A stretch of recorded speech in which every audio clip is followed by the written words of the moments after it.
Russia overnight launched its long-anticipated attack on Ukraine.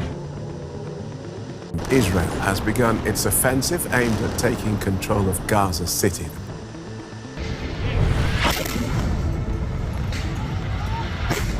आजकल जंग सिर्फ बैटलफील्ड पर ही नहीं बल्कि स्टेडियम में भी लड़ी जा रही है। Doping turned out to be a much bigger scandal with Russian athletes than we knew.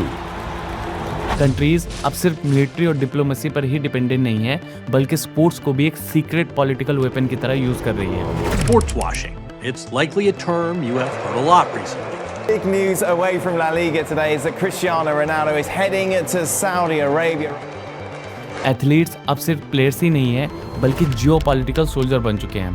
आज ओलंपिक्स, फुटबॉल, क्रिकेट सिर्फ स्पोर्ट्स इवेंट ही नहीं है बल्कि नेशन के बीच पावर स्ट्रगल का एक बैटलफील्ड बन चुके हैं। और पिछले 10 साल में कतर में इंडिया, पाकिस्तान, नेपाल, बांग्लादेश और श्रीलंका के लगभग 6500 से ज़्यादा माइग्रेंट वर्कर्स की जान चली गई है, वो भी सिर्फ इसलिए ताकि कतर वर्ल्ड कप के नाम पर अपनी इमेज को वेस्टर्न दुनिया में क्लीन कर सके।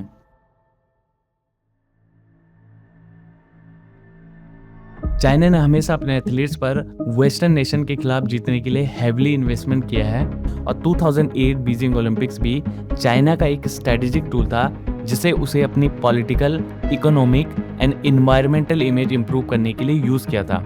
चाइना में ह्यूमन राइट वायलेशन, तिब्बत और ताइवान के डिस्प्यूट्स और मीडिया सप्रेशन जैसे कंट्रोवर्सीज के बावजूद भी चाइना इस इवेंट का पूरा फायदा उठाता है, जैसे कि अपनी नेशनल ब्रांडिंग को स्ट्रॉन्ग करने, ग्लोबल इन्फ्लुएंस को बढ़ाने और स्पेशली बीजिंग को मॉडर्नाइज करने के लिए।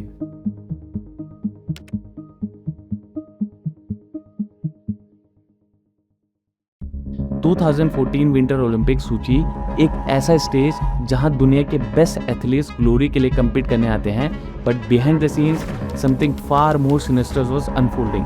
डजन्स ऑफ रशियन एथलीट्स, जिनमें कम से कम 15 मेडल विनर्स भी शामिल थे, वो एक स्टेट रन डोपिंग प्रोग्राम का हिस्सा थे जिसे सालों तक मेटिकुलसली तैयार किया गया था ताकि रशिया इन गेम्स में अपनी डोमिनेंस को दिखा सके। और सबसे बड़ी बात, रशिया इस टूर्नामेंट में सबसे ज़्यादा मेडल भी जीती है, वो भी अपने सबसे बड़े राइवल यूएसए को बीट करके। लेकिन ये स्कैंडल एक प्रेस्टीजियस स्पोर्ट्स की इंटीग्रिटी पर सवाल खड़े कर देता है।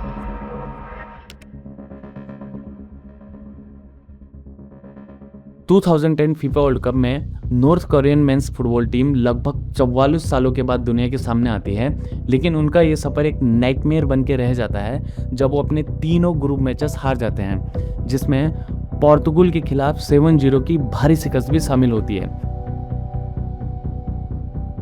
और स्पेशली इस हार के बाद इन प्लेयर्स को 6 घंटे तक सख्त सुनवाई का सामना करना पड़ता है for betraying the communist Nations ideological struggle. और रिपोर्ट के मुताबिक इससे पहले भी जो नॉर्थ कोरियन एथलीट्स या कोचेस देश की उम्मीदों पर खरा नहीं उतरते थे, उन्हें भी पनिशमेंट के तौर पर प्रिजन कैंप्स भेज दिया जाता था।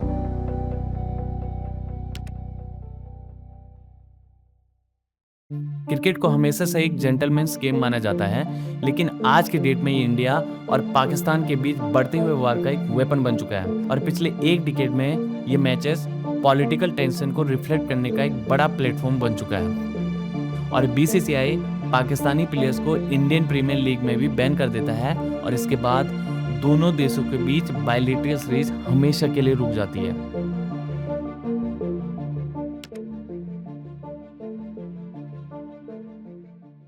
विजन 2030 प्लान के तहत क्राउन प्रिंस मोहम्मद बिन सलमान सऊदी इकोनॉमी को डाइवर्सिफाई करने का सपना देख रहे हैं और इस विजन का एक बड़ा हिस्सा है स्पोर्ट्स में मैसिव इन्वेस्टमेंट। सऊदी का पब्लिक इन्वेस्टमेंट फंड PIF 2021 में न्यूकासल यूनाइटेड को अक्वायर करता है और प्रीमियर लीग के फाइनेंशियल रिस्ट्रिक्शन के बावजूद भी $400 मिलियन से ज़्यादा प्लेयर ट्रांसफर्स पर भी खर्चा करता है।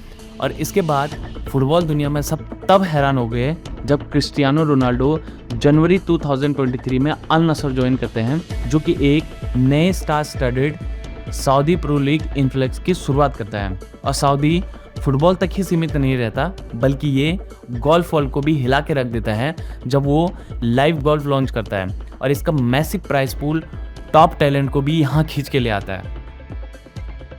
और 2021 में जेद्दा में इस बार F1 इंजन्स की आवाज़ सुनाई देती है, जहां सऊदी अरेबिया, अपना पहला फार्मूला 1 ग्रैंड प्रिक्स होस्ट करता है और ये स्टंट मोटर स्पोर्ट्स में भी अपनी जगह बनाने का एक बड़ा सिग्नल था।